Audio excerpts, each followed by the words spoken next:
I have a lot of holy indignation and righteous anger that is boiling up inside of me concerning the murder of George Floyd.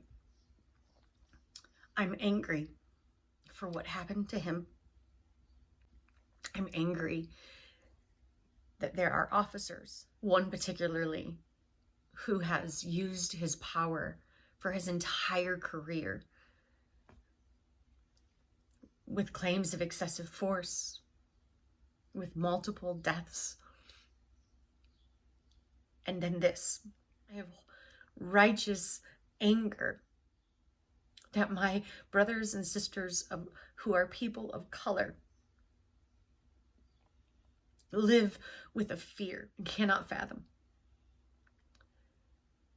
You see, holy indignation and righteous anger, they aren't bad things to have.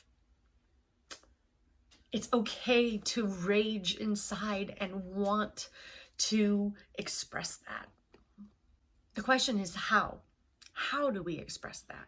In a healthy way, in a constructive way. So I've been thinking about Jesus in the ways that he showed his righteous anger or his holy indignation. It's always brought up. Well, even Jesus got angry.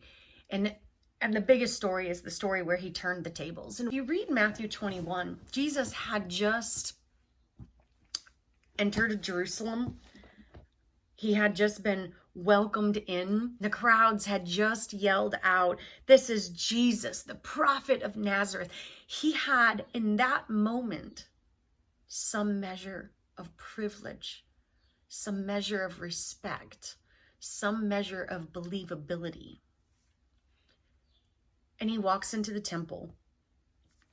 And it says this. It says, Jesus entered the temple courts and drove out all who were buying and selling there. He overturned the tables of the money changers and the benches of those selling doves. "It is written," he said to them, "my house will be called a house of prayer, but you are making it a den of robbers."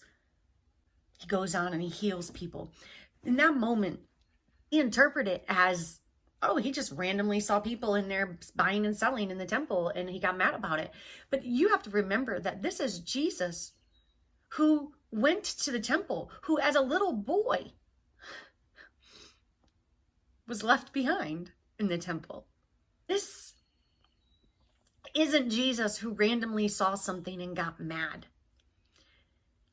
I believe with all of my heart that Jesus leveraged his privilege in that moment. He had a voice. He had listeners. He had people who, in that moment, that were saying, "This is Jesus, the prophet from Nazareth. This is the Messiah. Hosanna in the highest." And he took that privilege and he walked in to the temple, turned tables. In that moment, he made a statement. He stood up for the oppressed.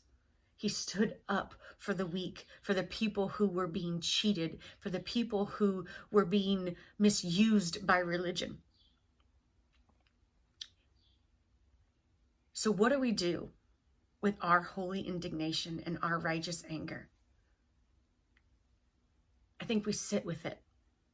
We allow ourselves to feel it. We allow ourselves to come to terms with it. Jesus used in turning the tables. He took that holy indignation and that righteous anger that he felt for a long time about the ways that his faith and the ways that his father had been misrepresented. But he took it in that moment, and he took the second that he had, probably knowing that he was going to lose all notoriety, but in this moment he had it, and he used it to reach out, to save, to free. It wasn't about, like, you aren't praying. It was about the people who were being abused.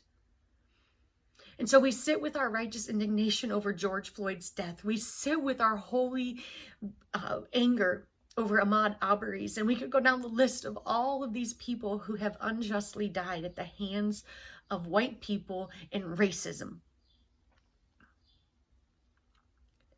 But we can't just sit with it. As we sit, we have to think, what is it? How is it that I can leverage my privilege? How is it that I can leverage my voice? Where will it be the most impactful? How will it be heard? And the next question is, what tables are we going to turn to end racism, to end white supremacy?